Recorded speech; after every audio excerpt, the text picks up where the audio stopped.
अगर मुझे सबसे ज्यादा किसी पर भरोसा करना हो तो हम जेन जी पर करेंगे, जेन अल्फा पर करेंगे। इस नई पीढ़ी को आदेश ना दें, बातचीत करें। आंदोलन संवाद का तरीका है।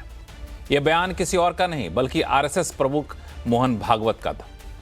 मौका था India international movement to united nation के 15वें स्थापना दिवस का, जहां जेन-जी से मुखातिब हो रहे थे मोहन भागवत। और इस कार्यक्रम में देश भर के 100 शहरों से 15 से 19 साल की उम्र के 2000 हाई स्कूल के स्टूडेंट्स हिस्सा ले रहे थे। और ऐसे मौके पर मोहन भागवत का आना और जेन-जी के साथ संवाद करना, वो भी इस तरह का संवाद करना, काफ़ी अहम रहा, क्योंकि ये संवाद ऐसे समय में हो रहा था जब युवाओं के आंदोलन सुर्खियां बटोर रहे हैं। ऐसे में दो सवाल काफ़ी अहम हैं। पहला कि आखिर युवाओं के साथ ऐसे संवाद की ज़रूरत क्यों पड़ी, और ऐसे संवाद के जरिए क्या हम इन युवाओं की अपेक्षाओं को पूरा कर पाएंगे, या फिर इनकी आकांक्षाओं के हिसाब से, इनके मिजाज के हिसाब से अब सियासत बदलने का वक्त आ गया है। आज आवाज अड्डा में करेंगे इसी पर खास चर्चा। नमस्कार, मैं हूं लक्ष्मण राव और चर्चा में शामिल होने वाले अपने मेहमानों से आपका परिचय कराऊं। इससे पहले थोड़ा सुन लीजिए मोहन भागवत ने क्या कहा इस युवाओं के साथ संवाद में। भारत सरकार ने यदि पहले ही डायलॉग कर लिया होता, पहले ही जेन-जी से बात कर ली होती, तो दिन आंदोलन करने की आवश्यकता नहीं होती। तो इस पे आपका क्या राय है, एक? और दूसरा कि आंदोलन करना खराब है क्या? ये दो प्रश्न है। डेमोक्रेसी में प्रोटेस्ट भी कॉन्सेंसस बनाने का एक तरीका है।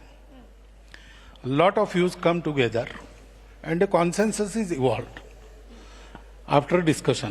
That discussion may happen through dialogue. Due to various reasons, if that thing is not heard, agitation पर जा सकते हैं।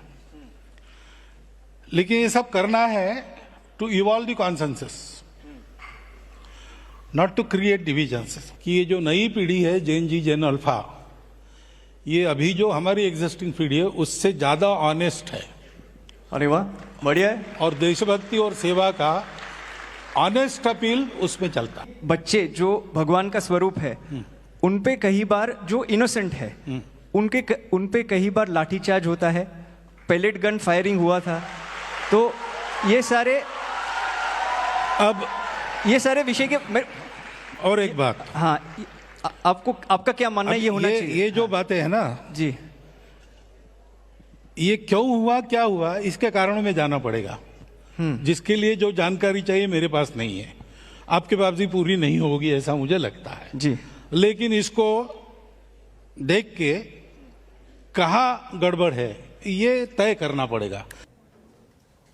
तो ये थे मोहन भागवत, जो जेन-जी के एक कार्यक्रम में हिस्सा ले रहे थे और कई सारे सवालों का बखूबी उन्होंने जवाब दिया। और इस पूरे कार्यक्रम के काफ़ी हिस्से को मैंने खुद सुना, और सुनने के बाद मुझे लगा कि नहीं, जो सियासत सोच रही होती है, जो कई बार लोग स्टूडियो में बैठ के या संसद में बैठ के जो सोच रहे होते हैं, जेन-जी की सोच उससे बिल्कुल अलग है।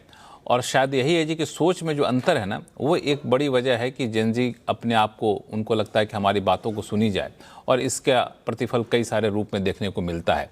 और इसका उपाय आखिर क्या है? हमारे साथ विशेष मेहमान जुड़ रहे हैं, जाने माने लेखक शिव खेड़ा साहब हैं। शिव खेड़ा साहब पहले भी कई बार जेन-जी से अलग अलग प्लेटफॉर्म पर वो बातचीत किए हुए हैं, तो उनके मिजाज को बखूबी समझते हैं। सामाजिक कार्यकर्ता प्रियंका राणा जी हमारे साथ जुड़ी हुई हैं, और साथ ही साथ हमारे साथ दो और ख़ास मेहमान हैं। भाजपा के प्रवक्ता विजय शर्मा साहब हैं, कांग्रेस के प्रवक्ता विशाल लोधी साहब हैं, और कुछ ही देर में राजनीतिक विश्लेषक प्रोफेसर संगीत रागी हमारे साथ जुड़ेंगे। आप सभी मेहमानों का बहुत बहुत स्वागत हमारे शो में। आमतौर पर मैं पार्टी के प्रवक्ताओं से शो की शुरुआत करता हूं, लेकिन आज मैं चाहूँगा शिव खेड़ा साहब आपसे इस शो की शुरुआत करूं। सबसे पहला सवाल कि आपको क्या लगता है कि आखिर क्यों अब इन लोगों को जाकर के जेन-जी से इस तरह के संवाद करने की जरूरत पड़ी है?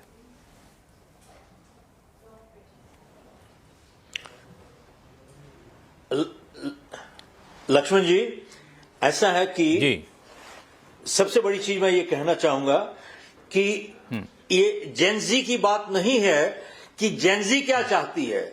मैं आपसे पूछना चाहता हूं, भागवत जी से पूछना चाहता हूं कि आपके साथ ऐसा व्यवहार हो, आप क्या चाहेंगे? पिछले 7 साल से हर साल पेपर लीक कर रहा है, करोड़ों आदमियों की जिंदगियां खराब हो रही हैं, 25 लाख लोग पेपर के लिए अपीयर करते हैं, उनके साथ 5-5, 6-6 परिवार के उनके लोग होते हैं, करोड़ों लोग वहां पे खड़े हुए हैं। आप कहते हैं हमारे जेनजी में फर्क है। मैं आपसे पूछना चाहता हूं, आपकी जनरेशन के साथ ये हाल हो तो आप क्या चाहते होंगे? क्या चाहते हैं आप? वहां पर 5 साल बिल्कुल। अपनी जिंदगियां बर्बाद चाहते हो क्या आप? So what would you want? कोई नहीं चाहेगा। क्या उन्होंने क्या गलत काम किया? और जेनजी की रिक्वायरमेंट थोड़ी है, आप हर इंसान की इंसानियत की रिक्वायरमेंट है। आप उनकी जिंदगियां खराब कर रहे हो। क्या चाहते हैं वो? पिटना चाहते हैं? उनको पीटोगे क्या? वो यही चाहते हैं कि ईमानदारी हो। भ्रष्ट सरकारें हर साल उनके जिंदगियां बर्बाद कर रहे हैं और आके खड़े हो रहे। कोई गलत है क्या? What is wrong with it? आप उनको पीटना चाहते हो, अत्याचार करना चाहते हो और वो चुप बैठे क्या? What is wrong with it? आप उनसे पूछिए, कहता है जेनजी, आपकी जनरेशन, आपके साथ ऐसा व्यवहार हो, आप क्या चाहोगे? बेकार बात करते हैं। 100% it is rubbish what they are talking about. उनकी जिंदगियां बर्बाद। दरअसल और जेनजी क्या चाहती है? They want honesty, they want a भ्रष्ट सरकार बंद करे, यहां पर उनकी जिंदगियां बर्बाद मत करे। What is wrong with it? कौन सी गलत काम किया उन्होंने? बिल्कुल, ये काफी इंपॉर्टेंट पॉइंट आपने शिव खेड़ा साहब आपने उठाया कि जेनजी जो चाह रहे हैं, दरअसल वो उनके साथ जो हो रहा है वो कोई भी जनरेशन नहीं चाहेगा। चाहे जेनजी का जनरेशन हो, आपके साथ ऐसा व्यवहार होगा तो आप क्या चाहेंगे? आप कोई भी जनरेशन ऐसा नहीं चाहेगा। लेकिन इस जनरेशन को अब चूंकि एक प्लेटफॉर्म मिला है, सोशल मीडिया का प्लेटफॉर्म मिला है, फिर ऐसे में वो एक प्लेटफॉर्म के जरिए आपस में जगह जगह जेनजी जगह जगह के युवा इकट्ठा हो जाते हैं। पहले जो कुंठाएं लोगों के घरों में दबी रह जाती थी, गाँव में दबी रह जाती थी, छोटे छोटे कस्बों में दबी रह जाती थी, अब वहाँ तक नहीं रहा, चूंकि टेक्नोलॉजी, सोशल मीडिया प्लेटफॉर्म ऐसे आवाज़ों को एकजुट करने का एक बड़ा मौका दिया है। विजय शर्मा साहब, ये बड़ा इंपॉर्टेंट सा सवाल है। जेनजी क्या चाहता है? जो चाहता है उनके साथ जो जाति होती है वो जाति ना हो, ईमानदारी रहे, भ्रष्टाचार ना हो, पेपर लीक जैसे मामले ना हो। और जो इस संवाद को आपने सुना भी होगा तो एजुकेशन पे उन लोगों की बड़ी बेबाक राय थी कि नेशनल इमरजेंसी जैसी हालत है, एजुकेशन सिस्टम में एक बड़े रिफॉर्म की ज़रूरत है। तो ये संवाद तक रहेगा या फिर आपको लगता है कि संवाद से आगे जाकर कदम उठाने की गुंजाइश है? लक्ष्मण जी, मैं आपको आश्वस्त करना चाहता हूं कि हमारे यशस्वी प्रधानमंत्री जी के नेतृत्व में हमारी सरकार युवाओं के लिए समर्पित है और लगातार काम कर रही है और हर कदम पे हम युवाओं को सामने रख के कार्य करते हैं। आपने देखा होगा सबसे पहले एमपी बना, जिसका ये सबसे ज्यादा विरोध करते हैं। क्यों बनाना पड़ा? वो आपको भी पता है कि मेडिकल सीटें बिकती थी, पूरे देश में बिकती थी। एक गरीब का बच्चा ज्यादा नंबर लाने के बाद में भी घर में बैठ जाता था क्योंकि उसके पास पैसे नहीं थे। तो किस तरह की होती थी? तो इस तरह की चीजों से छुटकारा पाने के लिए हम ये लाए। उसके बाद में हमें जरूरत पड़ी कि कानून भी, एक सख्त कानून भी लाना चाहिए।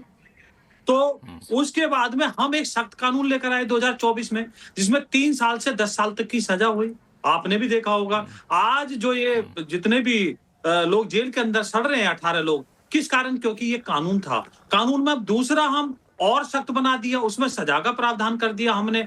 और पढ़ाई के अंदर आपने देखा होगा जो शिक्षा पद्धति है वो हमारी गल सड़ गई थी, बिल्कुल वो मैकाले वाली चल रही थी, व्यवहारिक शिक्षा नहीं थी, पढ़ाया क्या जा रहा था। तो उसके बाद में आपने देखा होगा द ग्रेट अकबर, ये कौन सी पढ़ाई है भाई? ये कहीं सिस्टम में है ही नहीं। तो उन चीजों को भी हमने बदलने का काम किया। और दूसरा मैं बताना चाहूं, ये वास्तविकता है कि ये किसी एक व्यक्ति की नहीं, एक स्टेट की नहीं, सेंटर की नहीं, ये हमारे पूरे भारत देश की एक बड़ी समस्या बन चुकी है। और उस बड़ी समस्या को मिटाने के लिए हम सबको सबका साथ चाहिए, चाहे जैन जी हो, चाहे कोई पार्टी हो, कुछ भी हो। अब आप देखिए, एक छोटा सा मैं दिखाता हूं आपको। 2009 में मेडिकल कॉलेज में, वहां कहां, रोहतक के अंदर, जहां कांग्रेस की सरकार थी, किस तरह से 72 लोगों को ये नकली लोग बैठे हुए थे। ये देखिए आप,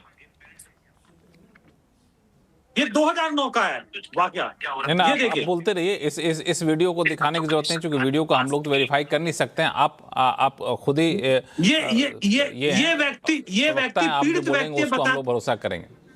लक्ष्मण जी, ये पीड़ित व्यक्ति है। ये बताता है कि जब मैं छात्र था 2009 में, वहां पर मेडिकल कॉलेज है रोहतक के अंदर, वहां मैं इंटरव्यू देने गया तो वहां मुझे पता लगा कि एक अनाउंसमेंट हुई कि भी सबके बायोमेट्रिक होंगे। बायोमेट्रिक होते ही वहां पार्क में भगदड़ मच गई, क्योंकि वहां सबके लोग मिलने ही नहीं थे। जो परीक्षा वाले थे, जो अंगूठे के निशान थे, वो मैच ही नहीं करने थे। तो मुझे बाद में 6 महीने 1 साल बाद मिला तो मैंने देखा बहुत सारे लोग, भाई आप क्यों भगे थे? उन्होंने कहा हमारी जगह जो परीक्षा थी वो किसी और ने दी थी। तो ये हाल था। ये कब तो की घटना है? ठीक करने ये कब की ये घटना है? 2009 की 2009 से रोहतक की है। 2009 की घटना है विजय शर्मा साहब। 2026 में हम बैठे हैं, तब भी पेपर लीक होता है, तब भी धांधलेबाजी होती है, तो गुस्सा तो जायज है ना। लक्ष्मण जी सुनिए, यही मैं कहता हूं कि हमारे को ईमानदारी से बात करनी चाहिए। हम एनटीए क्यों लेकर आए? मैंने अभी बोला ना, शुरुआत में इसीलिए बोला कि सीटें बिकती थी। किस तरह से बिकती थी? वो एक तरीका नहीं था, कई तरीके थे। खुद यूनिवर्सिटियां नकल कराती थी, खुद यूनिवर्सिटियां पैसे लेती थी, और ये सर्वविदित है, सबको पता है। इस चीज को खत्म, ठीक है, कुछ खामियां है, खामियां ठीक करेंगे हम। बेटे आए अभी हमने संसद में एक प्रस्ताव लेकर आए, बिल लेकर आए, तो वहां किसी ने कोई सहयोग दिया क्या? कोई अपना किसी तरह का कोई उनके पास आकलन था, कोई बातें थी रखने के लिए, संशोधन के लिए? कुछ नहीं लेकर आए। हाय हल्ला, विरोध करने से क्या देश का जो भविष्य है युवाओं का वो सुधर जाएगा क्या? अरे बातचीत करेंगे, संवाद करेंगे, लोगों के साथ बैठेंगे, कुछ आदान प्रदान होगा विचारों का, तो चीजें ठीक होंगी। हम कब करते हैं? हम कहां पीछे हटते हैं? हम हैं, तैयार हैं युवाओं के लिए। जिस तरह से एक के बाद एक प्रधानमंत्री जी ने कनेक्ट किया युवाओं के साथ, और जिस तरह से हम हर कदम के ऊपर युवाओं के साथ खड़े और इतनी सारी चीजें लेकर आए हैं, तो ये अवसर जो यूनिवर्सिटियां हमने बढ़ा दी, इतनी सारी 300 से 750 से ज्यादा यूनिवर्सिटियां बन गई, कितने मेडिकल कॉलेज बन गए, कितनी सीटें मेडिकल की हमने 50,000 से 1,36,000 कर दी। तो ये इसी का नतीजा है ना कि युवाओं को अवसर मिलेंगे ज्यादा। हाँ ठीक, युवाओं को अवसर मिलेंगे, कदम उठाएं, कदम धीरे धीरे रंग लाएंगे। मैं बाकी मेहमानों के पास आऊंगा, लेकिन शिव खेड़ा साहब एक सवाल और आपसे पूछना चाहूंगा।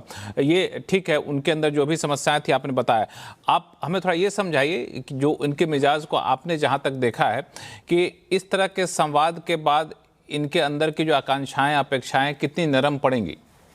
उनको भरोसा होगा या ये लोग अब हमसे बात कर रहे हैं, शायद हमारी बात सुनी जाएगी? सुनिए जी नहीं, मैं जो अभी जो वक्ता बोल रहे थे लक्ष्मण जी, वो 2009 की बात कर रहे थे। उस टाइम ये बुरा हाल था, वो बुरा हाल था। पिछले 7 साल से ये कुछ हो रहा है, ये ठीक हो रहा है क्या? नंबर 1, ये खाली जस्टिफाई करते हैं वो कितने बुरे थे, उस लिहाज से हम कितने अच्छे हैं। बाकी समस्या का समाधान नहीं करते हैं। प्रॉब्लम चल रही है, और बहुत लोगों ने बोला है कि ये खाली जेनजी थी क्या? मेरे से कई बारी लोग पूछते हैं कि खाली जेनजी थी क्या? मैंने कहा एक बात बताइए कि अगर जेनजी के माँ बाप वहां पे आते हैं तो क्या, what is wrong with that? ओ जेनजी नहीं थे, दूसरे लोग थे, तो जेनजी के माँ बाप नहीं आएंगे क्या वहां पर? उनके परिवारों को कोई फर्क नहीं पड़ता, उनका पड़ोसी नहीं आ सकता।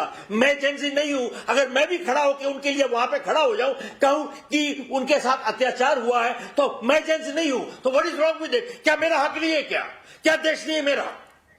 बात ये है, शर्मा साहब, ऐसी बातें बहुत से लोग करते हैं कि 2009 में भी बिक रही थी, वो बिक रही थी, आज भी यही कुछ हो रहा है। और क्या है, दुख की बात यह है, आज जेनजी वो चाहते हैं ईमानदार सरकार होनी चाहिए, भ्रष्टाचार से दूर होना चाहिए, अत्याचार बंद होना चाहिए, ताकि कम से कम मेरिट एक क्राइटेरिया हो। मेरिट परेशान नहीं कीजिए आप उन लोगों को। विजय शर्मा साहब में जवाब दिए, फिर बाकी मेहमानों के पास चलते हैं।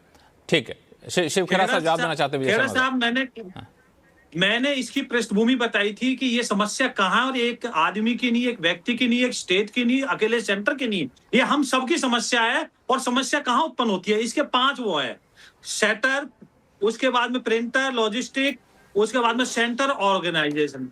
तो अब ऑर्गेनाइजर, तो ये सारे पहलुओं का ध्यान में रखते हैं हमने कंप्यूटर बेस का आधार बनाया है कि अगली बार से हम कंप्यूटर बेस का आधार पे करेंगे। कानून को हमने सख्त बनाया है। उसके अलावा हमने IIM कलकत्ता के जो आलोक कुमार हैं और जो दूसरे नंदन जी हैं, वो कितने, आपने देखा होगा विश्व में उन्होंने हमारा आधार और UPI के तहत कैसे डंका बजवाया। ऐसे लोगों की हमने कमेटी बनाई है ताकि वो आगे विचार दे सके कि हम इसमें किस तरह के सुधार करें, और लगातार हम सुधार कर रहे हैं। कानून भी हम लेकर आए हैं, इधर हम अवसर भी दे रहे हैं, सीटें भी बढ़ा रहे हैं, इधर हम सजा का प्रावधान भी कर रहे हैं। सजा के प्रावधान में अगर कोई कमी है तो उसमें जुर्माना 1 करोड़ से 10 करोड़ भी हम कर रहे हैं। तो हमारी नीयत साफ है, लेकिन ये नहीं कि झारखंड में अगर पेपर लीक होगा तो वहां सब मुंह के ऊपर दही जमा लेंगे, अगर यहाँ कुछ होगा तो यहाँ सब कुछ है। दूसरा मैं खेड़ा साहब बताना चाहता हूँ, अगर आप बैठे तो कोई दिक्कत नहीं खेड़ा है, साहब आ रहा हूं सबका आपके पास। अधिकार है, हाँ। लेकिन वहां जाके पुलिस के ऊपर अटैक करें, मेरा लिंग, वहां उमर खालिद की बात हो, वहां अल्लाह ही सिर्फ रहेगा। अगर देश विरोधी इस तरह के नारे लगे, वहां इस तरह की बातें होंगी तो उंगलियां उठेंगी। वहां छात्र कितने थे आपको भी पता है, बहुत कम थे, ज्यादातर असामाजिक तत्व। और ये मेरे वर्ड नहीं है, ये जो प्रवक्ता है सीजेपी के, उन्होंने बोला है नड्डा साहब के सामने प्रेस कॉन्फ्रेंस में, बोला है कि वहां असामाजिक तत्व घुसे आए थे।